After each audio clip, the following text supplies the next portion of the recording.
बिस्मिल्लाहि मिनश्शैतानिर्रजीम बिस्मिल्लाहिर्रहमानिर्रहीम। अज़ीज़ तुलबा, हम अल्लाह के पाक नाम से शुरू करते हैं जो बड़ा मेहरबान और नहायत रहम करने वाला है। मैं आपका मुअल्लिम राजा वाजिद अली,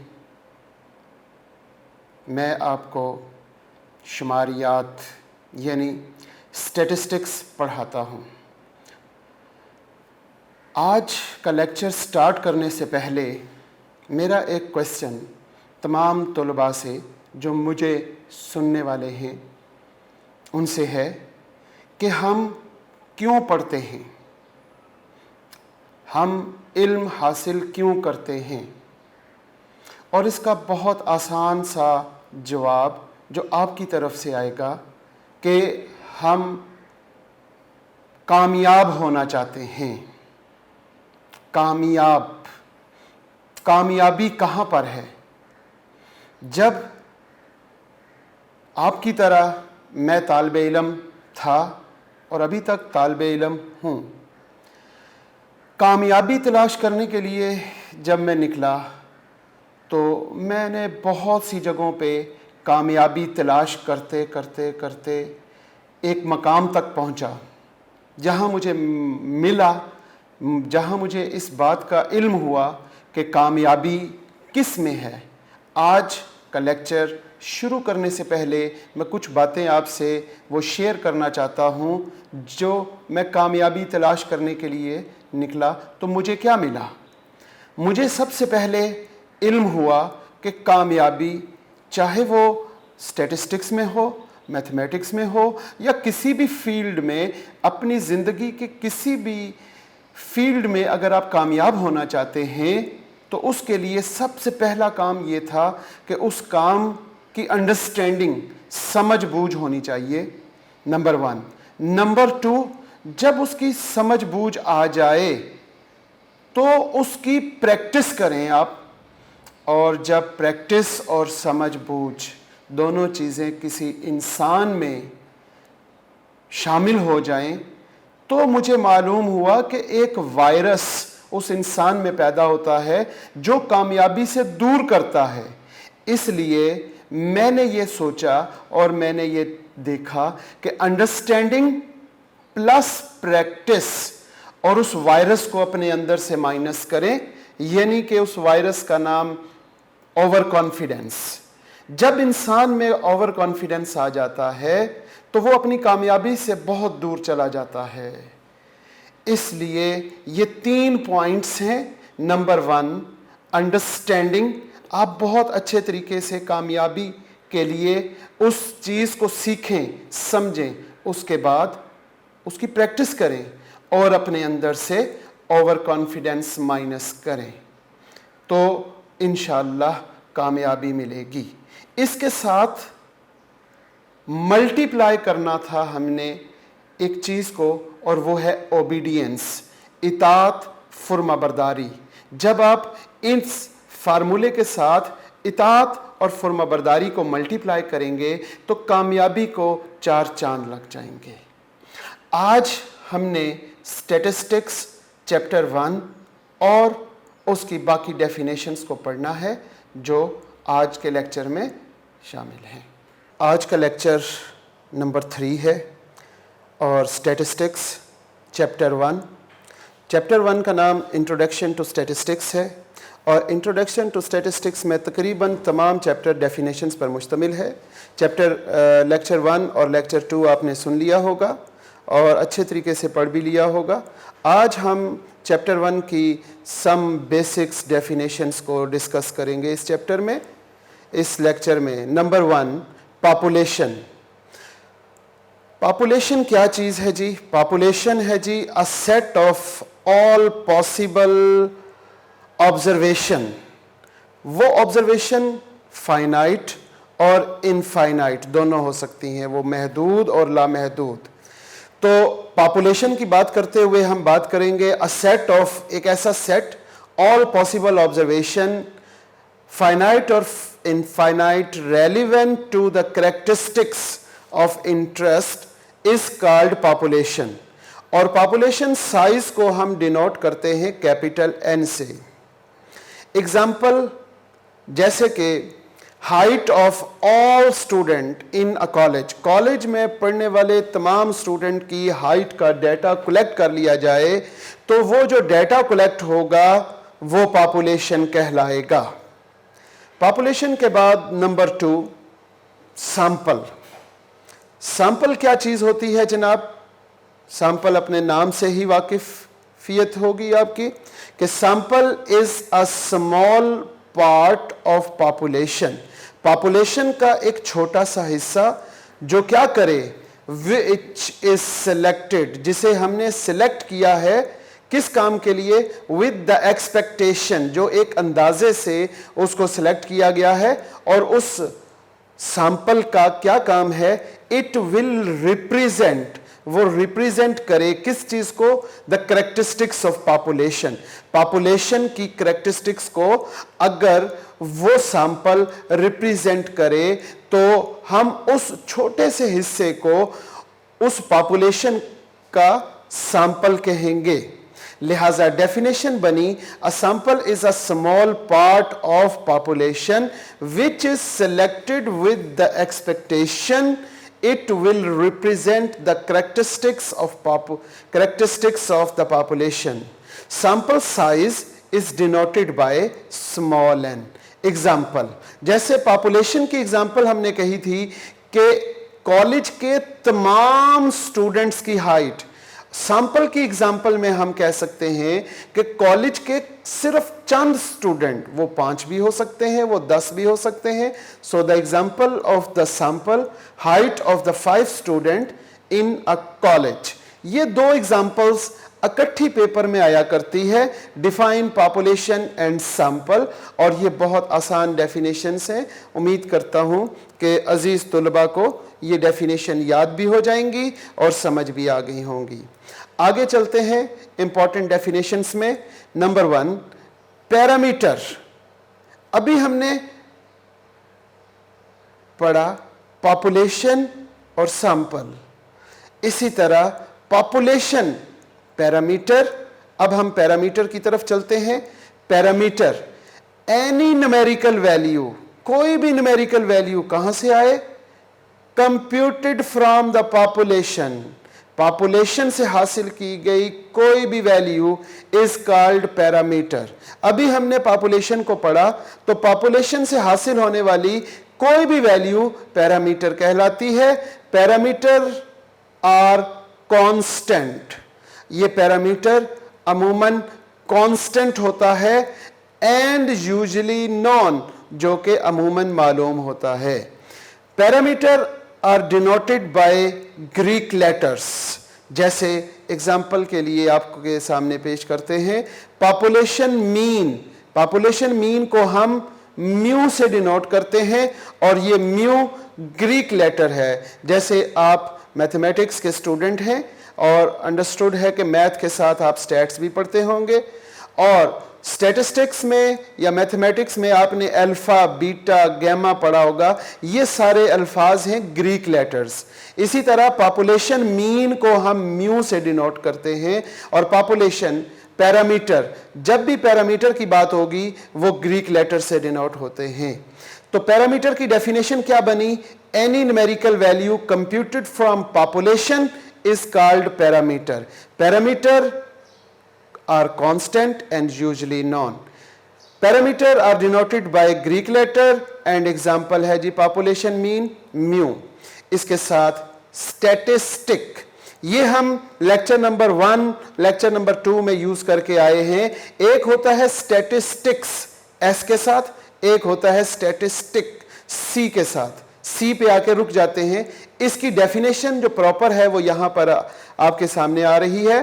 नंबर 1 स्टैटिस्टिक्स क्या चीज है जी, स्टैटिस्टिक है जी any numerical value computed from sample is called statistic.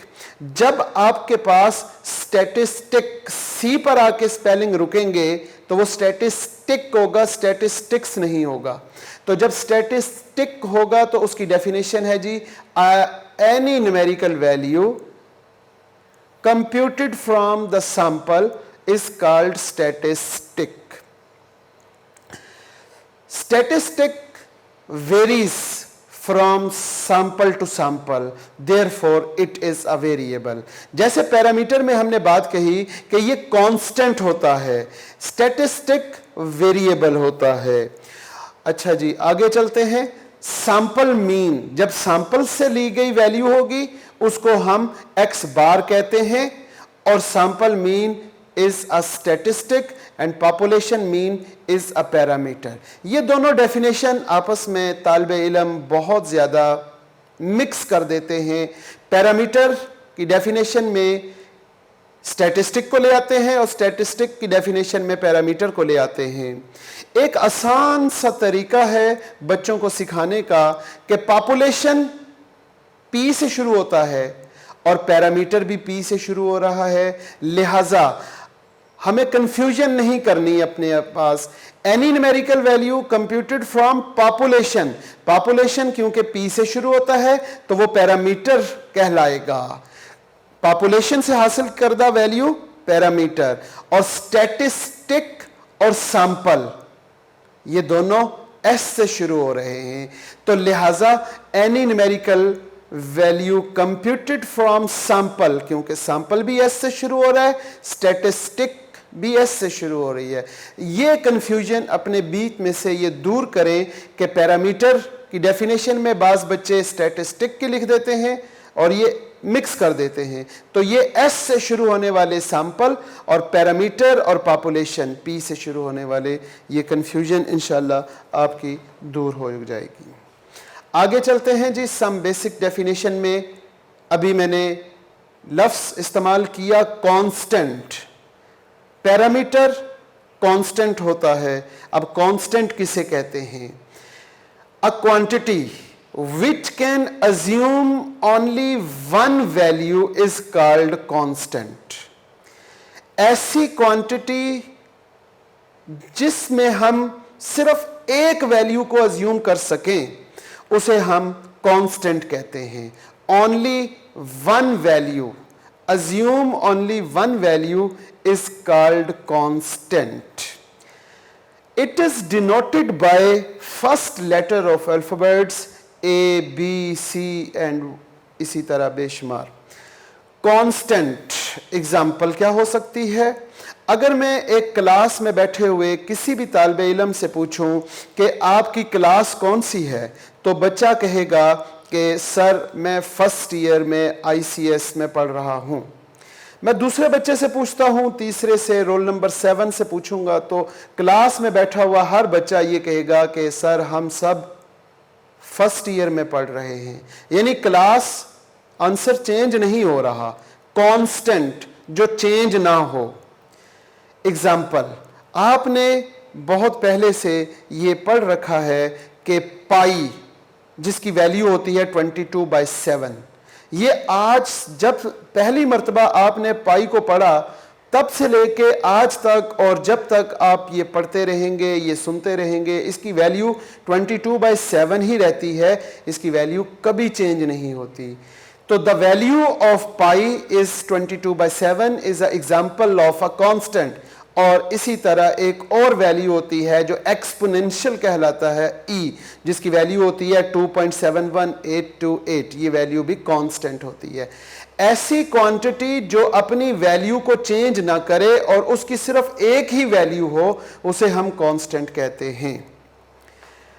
इसी तरह हमने स्टैटिस्टिक में पैरामीटर और स्टैटिस्टिक, पैरामीटर कांस्टेंट होता है और स्टैटिस्टिक वेरिएबल होता है। वेरिएबल का लफ्ज हमने स्टैटिस्टिक में पढ़ा और वेरिएबल किसे कहते हैं उसकी डेफिनेशन हम यहां पे पढ़ते हैं। A quantity which can vary from one individual or object to other is called variable. Variable ऐसी क्वांटिटी को कहते हैं जो तब्दील हो जाए, vary from one individual or object, एक इंडिविजुअल से दूसरे इंडिविजुअल पे जाते हुए उसकी वैल्यू चेंज हो जाए, उसे हम वेरिएबल कहते हैं। It is denoted by the last letter of alphabets X, Y और Z। एक्स वाई जेड से हम वेरिएबल को डिनोट करते हैं, ए बी सी जो शुरू के अल्फाज हैं उनसे हम कांस्टेंट को जाहिर करते हैं। वेरिएबल की एग्जाम्पल के लिए हम बच्चों से सवाल पूछते हैं कि बेटा आपका रोल नंबर क्या है। जब हमने एक बच्चे से रोल नंबर पूछा तो उसने कहा मेरा रोल नंबर 5 है। जैसे ही हम दूसरे बच्चे के पास गए, दूसरे तालिब इल्म से पूछा कि आपका रोल नंबर क्या है, तो उसने अपना रोल नंबर बताया कि मेरा रोल नंबर 7 है। लिहाजा एक तालिब इल्म से दूसरे तालिब इल्म पर जब सेम क्वेश्चन किया गया तो उनका आंसर चेंज हो गया, वेरी तब्दील हो गया। इस तरह ये वेरिएबल कहलाता है।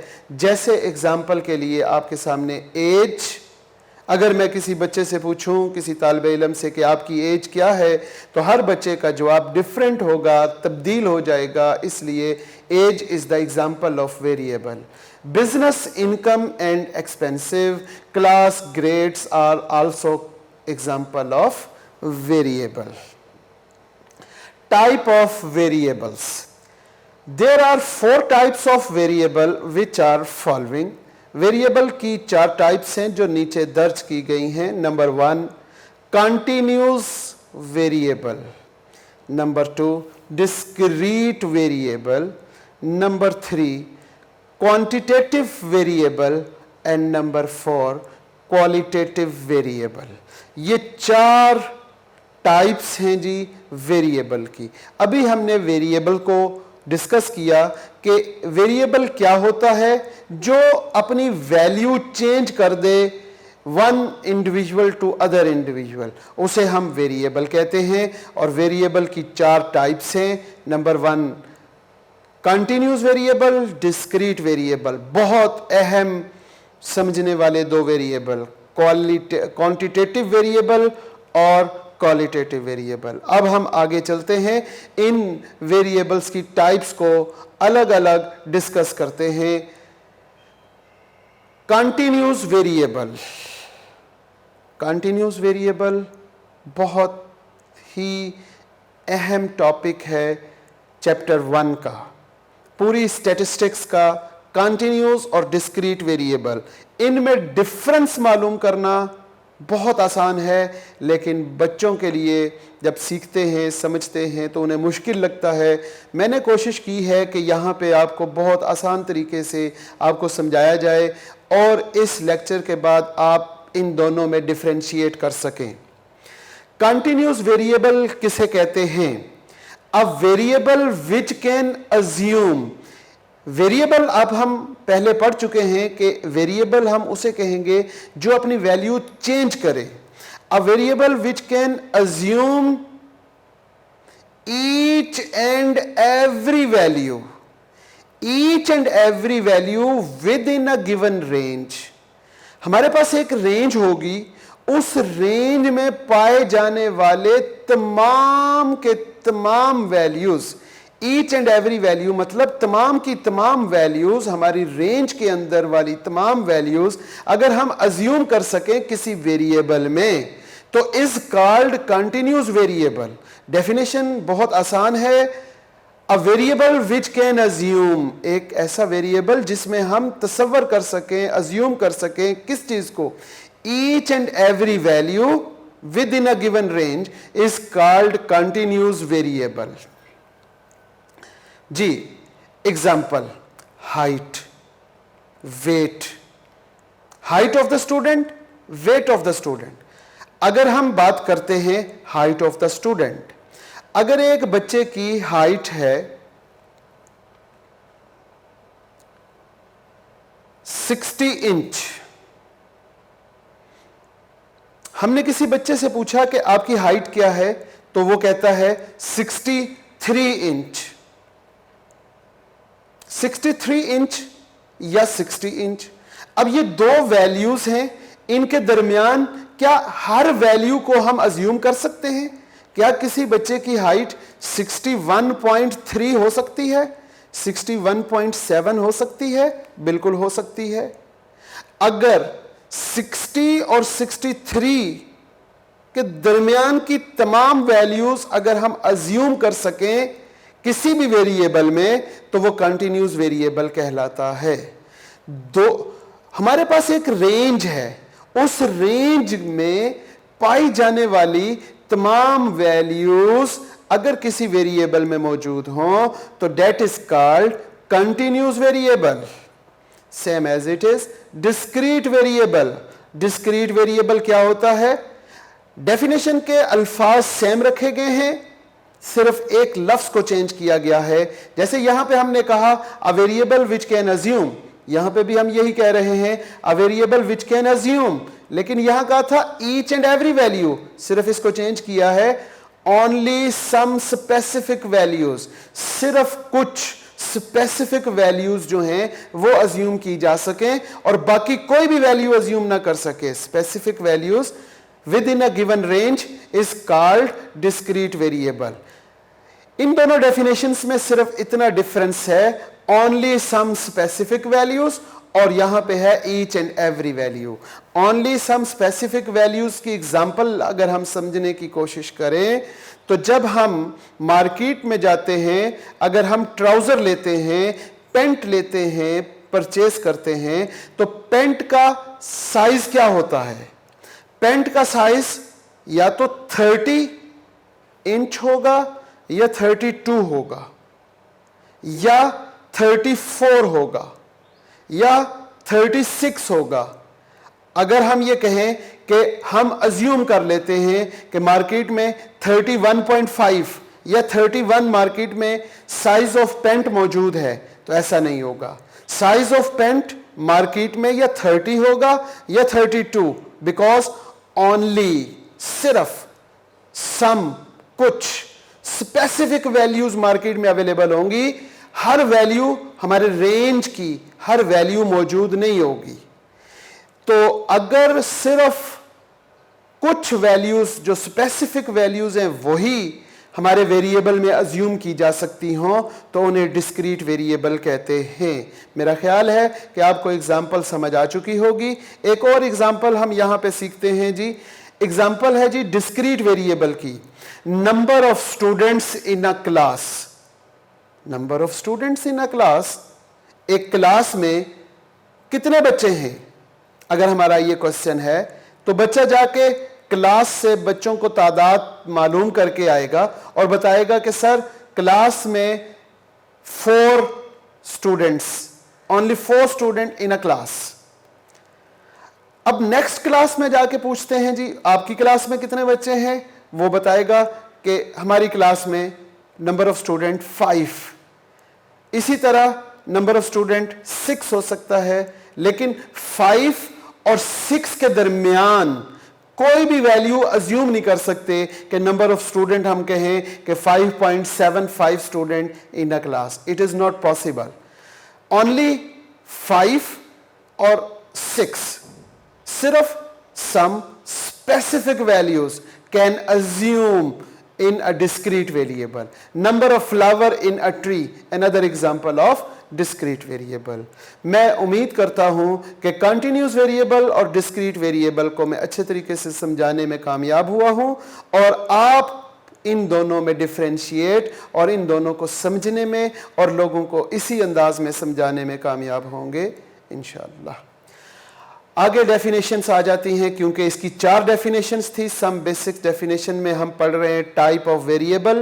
टाइप ऑफ वेरिएबल की 4 टाइप्स थी। नंबर 1 था कंटिन्यूस वेरिएबल और डिस्क्रीट वेरिएबल। नंबर 3 हमारे पास आ जाएगा quantitative variable. Quantitative variable a characteristics which varies only magnitude, वो तमाम खूबियां या खामियां जो तब्दील होती हों मैग्नीट्यूड मेजरमेंट के लिहाज से from one individual to other individual is called quantitative variable. Quantity से निकला है। क्वांटिटी का मतलब मैग्नीट्यूड, उसकी मेजरमेंट जो वेरीज करे, तब्दील करे अपनी वैल्यूज को bye magnitude from one individual to other individual is called quantitative variable. It is it can measurable, और ये हम इनको मेजर कर सकते हैं। एग्जाम्पल जैसे वेजेस, उजरतें, प्राइस, किसी भी चीज़ की प्राइस, हाइट को हम मेजर कर सकते हैं, प्राइस को हम, क्वांटिटी होती है उसकी, प्राइस को वेट, ये तमाम एग्जाम्पल्स हैं जी क्वांटिटेटिव वेरिएबल की। क्वालिटेटिव वेरिएबल, करेक्टरिस्टिक्स, ऐसी तमाम खूबियां और खामियां विच वेरीज, जो चेंज होती हों ओनली इन क्वालिटी, जो क्वालिटी के लिहाज से तब्दील होने वाली जो करेक्टरिस्टिक्स होती हैं from one individual to another individual is called qualitative variable. A characteristics which varies only quality, जो क्वालिटी के लिहाज से तब्दील हो उसे क्वालिटेटिव वेरिएबल कहते हैं, और जो मैग्नीट्यूड के लिहाज से चेंज हो उसे क्वांटिटेटिव वेरिएबल कहते हैं। It can not be measurable, जो क्वालिटी वाली बात होती है इसको हम मेजर नहीं कर सकते। एग्जाम्पल देते हैं जी, जैसे ब्यूटी, हम इसकी क्वांटिटी नहीं बता सकते कि कितनी ब्यूटी है। रिच, ये एक खूबी है, क्वालिटी है। पुअर, ये इनकी हम मेजरमेंट नहीं कर सकते, इसलिए हमने कहा it can not be measurable. लेकिन वेजेस हो गई, प्राइस हो गई, हाइट्स हो गई, इनको हम मेजर कर सकते हैं। ये एग्जांपल्स हैं जी क्वांटिटेटिव वेरिएबल की, और ये एग्जांपल है क्वालिटेटिव वेरिएबल की। 4 टाइप्स थी, उनको हमने अच्छे तरीके से डिस्कस किया विद एग्जांपल्स। अब हम आगे चलते हैं जी स्टैटिस्टिकल डेटा। स्टैटिस्टिकल डेटा क्या होता है? A sequence of observation made on a set of objects included in the sample drawn from population is known as statistical data। एक सीक्वेंस के लिहाज से ऑब्जर्वेशन अगर आपने इकट्ठी की है और उनको सेट के तौर पर बना लिया है, तो वो सेट जो किसी सीक्वेंस के लिहाज से आपने कलेक्ट किया है वो हम स्टैटिस्टिकल डेटा कहते हैं। जैसे एग्जाम्पल के तौर पे अगर हम देखें कि बच्चों ने मैट्रिक का एग्ज़ाम्स पास करने के बाद या मैट्रिक का एग्ज़ाम देने के बाद कॉलेजेस में आके अपना डेटा कलेक्ट करवाया कि हमने मैट्रिक एफएससी मैट्रिक हमने साइंस में या आर्ट्स में की है, अब हम आगे FSc, ICS, pre medical, pre engineering, commerce में जाना चाह रहे हैं, हमारा ये डाटा है, और वो एक फॉर्म फिल करके देते हैं। वो एक सीक्वेंस के लिहाज, एक सीक्वेंस के साथ वो तमाम की तमाम ऑब्जर्वेशन एक कॉलेज में जमा हो जाती है। उन ऑब्जर्वेशन को हम स्टैटिस्टिकल डाटा कहते हैं।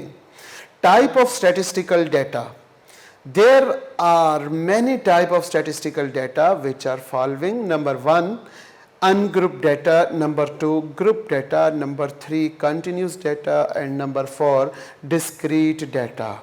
टाइप ऑफ स्टैटिस्टिकल डाटा हम पढ़ने जा रहे हैं, इसकी बेशुमार टाइप्स होती हैं। हम यहाँ पर 4 टाइप्स को डिस्कस करेंगे। अनग्रुप डाटा, सबसे पहले हमारा जो डाटा होता है वो अनग्रुप होता है, फिर हम उसे ग्रुप डाटा में लेके आते हैं। ग्रुप डाटा में जब आएगा तो हम देखते हैं कि वो डाटा कंटिन्यूस और डिस्क्रीट है, उसको किस तरीके से ग्रुपिंग की जाती है। अब हम इन्हीं चारों टाइप्स को पढ़ते हैं जी। नंबर 1 है ग्रुप डाटा। ग्रुप डाटा क्या होता है?